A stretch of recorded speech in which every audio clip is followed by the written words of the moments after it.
സുവിശേഷം കർത്താവിൽ ഏറ്റവും വാത്സല്യമുള്ളത് 130ാമത് മാറാമത് കൺവെൻഷൻ കാലത്തുള്ള യോഗത്തിലാണല്ലോ നാം ഏവരും കടന്നു. ഈ ദിവസങ്ങളിൽ ദൈവദാസന്മാരിലൂടെ നമുക്ക് ലഭിച്ച ദൈവവചനത്തിനാണ് നമ്മുടെ കാലുകൾക്ക് പ്രകാശം നൽകുന്നത്. ഏത് കഠിന ഹൃദയത്തെയും തകർക്കുവാൻ ശക്തവുമാണ്. എന്നാൽ അതിലപ്പുറം ദൈവവചന ധ്യാനം നമ്മുടെ ജീവിത ദർശനത്തെ രൂപപ്പെടുത്തുവാനും മതിയായതുമാണ്.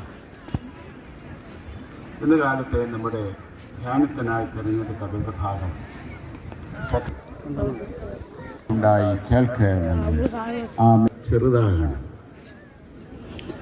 ആനപ്പുറത്തിരിക്കുന്ന പെൺകുട്ടിയോട് അയൽക്കാരനായ ഇറച്ചിവെട്ടുകാരന്റെ മകൻ വലിപ്പത്തെ കേരള സമൂഹത്തെ ഓർമ്മിപ്പിക്കാൻ ശ്രമിക്കുക, നൽകിക്കുകയും ചെറിയവരെയും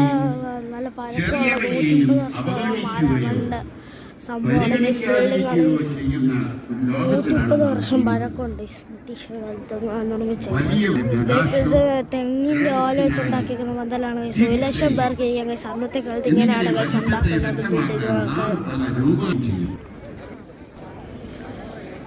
ദൈവത്തെയും നമ്മെ വലിയവരായ ആക്കിയ ചില ചെറിയവരെയും വലുതും ബൃഹത്തുമായ സാദൃശ്യം 16 വർഷങ്ങൾ ഹഗായി പ്രവാചകന് ശേഷം നിർമ്മാണത്തിനുള്ള തടസ്സങ്ങൾ നീന്തോടെ പണി പൂർത്തിയാക്കുമെന്നും ശക്തിയാൽ തന്നെ അവസാനമാണ് പ്രവാചക 10ാം വാക്യത്തിൽ